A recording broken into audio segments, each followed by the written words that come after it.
Hello guys, puntay tayo ngayon sa bahay. Tingnan natin kung tingnan nyo guys yung madadaan papunta sa isang bahay ng isang friend natin. Dadaan muna tayo guys sa bundok.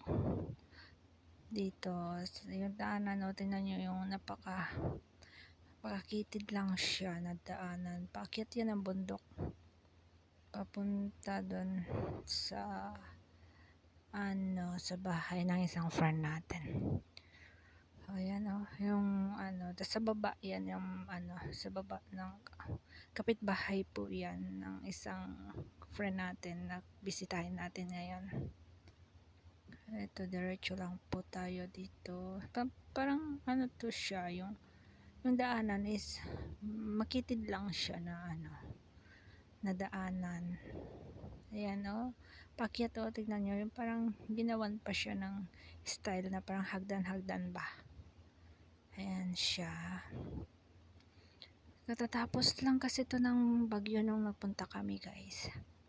Yan sa baba yan, daming buko. Tapos ayan, yung buko, yung niyog ba, niyog sa amin yan na. Ayan yung buko, yan matatayog, ang dami guys. Nakakapagod din kayo. Sarap kayo makyat yan, may tubig pa dun. Dito diretso tayo hanggang sa ayan, parang ganyan lang po siya. Diretso po yan, ganyan lang yung dadaanan papunta sa isang bahay ng isang friend natin. Ganyan okay. Diba fern yata tong mga to, fern, pero hindi ko alam kung edible ba yan or what, kasi mahirap naman na magkuha ka na lang ng kung anong halaman dyan, mamaya pag kinain mo natigok ka na pala, edi wow.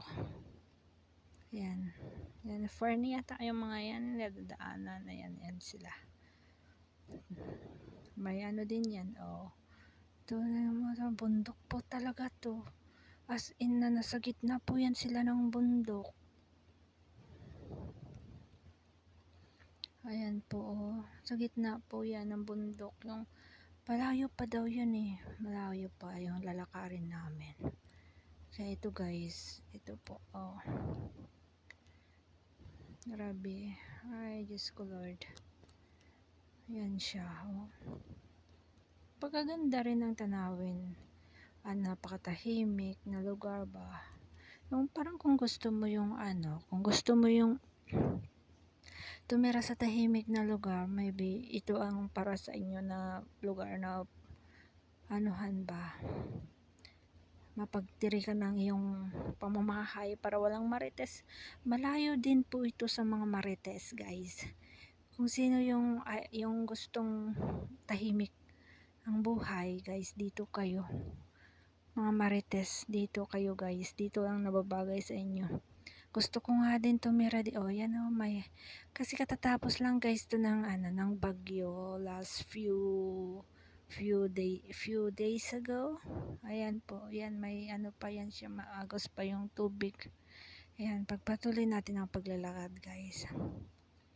Ayan may gabi pa yan, masarap yan igata, pero hindi ko alam kung edible. Ayan, magkatabi na yung nyog at saka gabi. Di wow, gata na lang. Baka mamaya may luya pa tayo makita dito guys. May saging na rin kung kung gusto nyong kumain ng saging, meron na rin dyan. Ayan guys, haba-habang lakaran to guys, hanggang sa marating natin yung bahay nila kuya ba, nila nanay. Ayan, may buko na dyan. Yan. Diyos mio Marimar, pag ako'y nahulog dito, ay nako, ewan ko na lang gid. Ang butgani. Ayan guys, yan ang kulit. Ayan yung nyog, ayan yung saging na sinasabi ko guys. Wala pang bunga yata, wala pang bunga, kadamot naman yun. May balinghoy pa dyan. Napakadamot naman tong saging na to, hindi man lang nagbunga. Alam naman na pupunta tayo dyan, hindi pa nagbunga. Ay, ambot gani. Ayan guys, malapit na tayo kila nanay. Dito.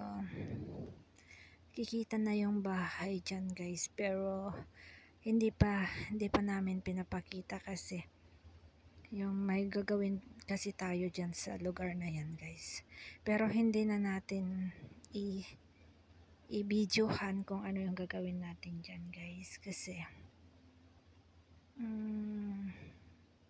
yan tingnan nyo guys, napakahirap yung daanan nila nanay na pupunta sa bayan. Mintakin mo, nilalakad din yan ni nanay hanggang sa guys, hanggang sa bayan, 3 oras guys.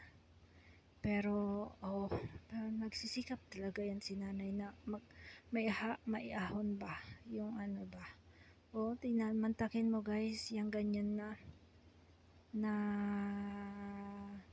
lugar, yung parang nasa puso ka na ng kabundukan Pero si nanay nagtsatsaga po yan siya na na bumaba ng bayan, umakyat ng kabundukan para lang makabili ba ng pang-araw-araw. Ayan yung aso, si Brownie, yung pang-araw-araw na na tawag doon, na basic needs ba, yung parang ganun. Yan po ayan, malapit na po tayo dyan. Yan, pababa na po tayo sa bahay nila nanay. Ayan guys, dito na, nauna na si Brownie. Siya na yung sa amin, siya na yung nag-lead sa daanan namin. Pero hindi ka naman po mawawala dito guys, kasi may parang pilapil ba ang tawag dyan, yung daanan na ayan na guys, eto na tayo. Ayan na si Brownie. Ayan, yan guys, yung daanan ba. Yan, tingnan nyo, katatapos lang kasi ng bagyo dito, mabundok kasi yan. Yan yung bahay nila nanay guys. Yan guys, nandito na tayo sa bahay nila nanay. Yan, dyan yung paakyat.